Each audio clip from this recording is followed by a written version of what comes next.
Hi, ഇക്കഴിഞ്ഞ NEET 2024 മിന്നും വിജയം കരസ്ഥമാക്കിയ നമ്മുടെ രണ്ട് ചുണകുട്ടികളാണ് ഇന്ന് എന്നോടൊപ്പം ഉള്ളത്.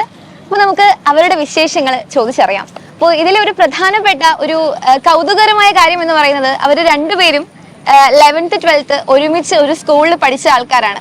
അപ്പൊ അവര് ബ്രില്യന്റിൽ വന്നു, പഠിച്ചു. അതിനുശേഷം അവർക്ക് വളരെ നല്ലൊരു വിജയമാണ് ബ്രില്യന്റ് കരസ്ഥമാക്കാനായത്. അപ്പൊ നമുക്ക് അവരോട് അവരുടെ വിശേഷങ്ങൾ ചോദിക്കാം. മോളെ, പേര് പറയാമോ രണ്ടുപേരും? ഞാൻ ദേവാൻഷി. ഗോപിക. സോ ഒരു സ്കൂളിലാണ് പഠിച്ചതെന്ന് പറഞ്ഞു അല്ലേ? 11th 12th ഒരുമിച്ച് പഠിച്ച ആൾക്കാരാണ്. ശേഷം ബ്രില്യന്റിലേക്ക് വരുമായിരുന്നോ ചെയ്തത്? എങ്ങനെയായിരുന്നു, പറയൂ. ഞങ്ങള് 11th 12th കഴിഞ്ഞപ്പം ഒരു പ്രാവശ്യം നീറ്റ് എഴുതി നോക്കി. അപ്പം വലിയ സ്കോറൊന്നും കണ്ടില്ല. അപ്പം ഞങ്ങൾ വിചാരിച്ചെന്നാൽ പിന്നെ ബ്രില്യന്റിൽ ഒരുമിച്ച് പോകാൻ. അങ്ങനെ ഞങ്ങള് പാലായിൽ വന്നു. അത് കഴിഞ്ഞ് റിപ്പീറ്റ് ചെയ്തു. അപ്പം കുറച്ച് സ്കോർ ബാക്കൗട്ടായിരുന്നു. അങ്ങനെ ഞങ്ങൾ വീണ്ടും റിപ്പീറ്റ് ചെയ്യാൻ തലശ്ശേരി പോയി. തലശ്ശേരിയിലാണ്. ഓക്കെ, തലശ്ശേരിയിൽ റിപ്പീറ്റ് ചെയ്തു. ഇപ്പം കഴിഞ്ഞു. അപ്പോ എങ്ങനെയുണ്ടായിരുന്നു നീറ്റിന്റെ സ്കോർ രണ്ടുപേർക്കും? എനിക്ക് 666 ആണ്, അവർക്ക് 665 ആണ്. ഓക്കെ, ഒരേ സ്കൂളിൽ പഠിച്ച് ഒരേ സെന്ററിൽ പഠിച്ച് എന്നിട്ട് സ്കോറും അടുത്തടുത്തുള്ള സ്കോറും കിട്ടിയല്ലേ? അപ്പൊ അത്രയും മനപ്പൊരുത്തമുള്ള ആൾക്കാരാണോ നിങ്ങള്? അപ്പോ എങ്ങനെയാണെങ്കിലും നമ്മുടെ ബ്രില്യന്റിന്റെ പ്രിപ്പറേഷനും എങ്ങനെയുണ്ടായിരുന്നു? 2 വർഷം നിങ്ങൾ റിപ്പീറ്റ് ചെയ്തു, പിന്നെ 1 വർഷം കൂടി റിപ്പീറ്റ് ചെയ്തു അല്ലേ? അപ്പോ ഓവറോൾ ഒരു സ്റ്റഡി എക്സ്പീരിയൻസ് എങ്ങനെ ഉണ്ടായിരുന്നു? ഇപ്പൊ സ്കൂളിൽ നിന്ന് വന്നിട്ട് നിങ്ങൾ രണ്ടുപേരും സിമിലർ ആയിട്ടുള്ള സാഹചര്യങ്ങളിൽ നിന്ന് വന്ന ആൾക്കാരാണ്. അപ്പോൾ ബ്രില്യന്റിന്റെ സ്റ്റഡി എക്സ്പീരിയൻസ് എങ്ങനെ ഉണ്ടായിരുന്നു? എങ്ങനെയാണ് നിങ്ങളെ ഹെൽപ്പ് ചെയ്തത് ഇത്ര നല്ലൊരു സ്കോറിലേക്ക് എത്താൻ ബ്രില്യന്റ്? മെയിൻ ആയിട്ട് എക്സാംസ്, അത് തന്നെയാണ് പറയാനുള്ളത്. ഞങ്ങൾ റിപ്പീറ്റിൽ ചെയ്ത മെയിൻ തെറ്റ് അതായിരുന്നു. എക്സാംസ് ഞങ്ങൾ പഠിച്ചില്ല എന്ന് പറഞ്ഞിട്ട് കുറെ എക്സാംസ് സ്കിപ്പ് ചെയ്തു. ഞാനിവള് സെയിം മിസ്റ്റേക്കാണ് ചെയ്തത്. ലൈക്ക് പഠിച്ചു തീർന്നില്ല എന്ന് പറഞ്ഞ് സ്കിപ്പ് ചെയ്തു. അപ്പം അത് ആ ഒരു സ്കോർ വന്നപ്പോൾ മനസ്സിലായി ചെയ്യേണ്ടായിരുന്നു. അതുകൊണ്ട് ഈ കൊല്ലം എന്ത് വന്നാലും അറിയത്തില്ലല്ലോ ഞങ്ങൾ പോയി എക്സാം എഴുതിയായിരുന്നു.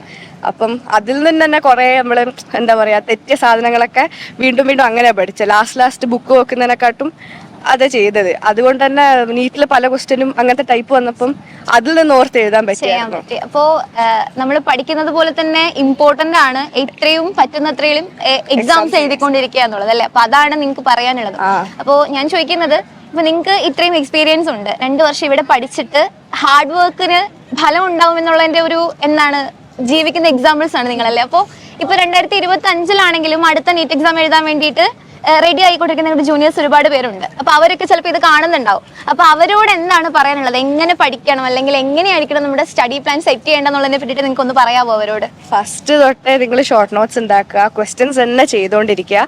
അവസാനം എക്സാം എത്തുമ്പോൾ ഇനി മൺഡേയുള്ള എക്സാംസ് ആണെങ്കിലും എന്ത് എക്സാം ആണെങ്കിലും ഒന്നും മിസ് ചെയ്യരുത്. അറിയില്ലെങ്കിലും പോയി എഴുതുക.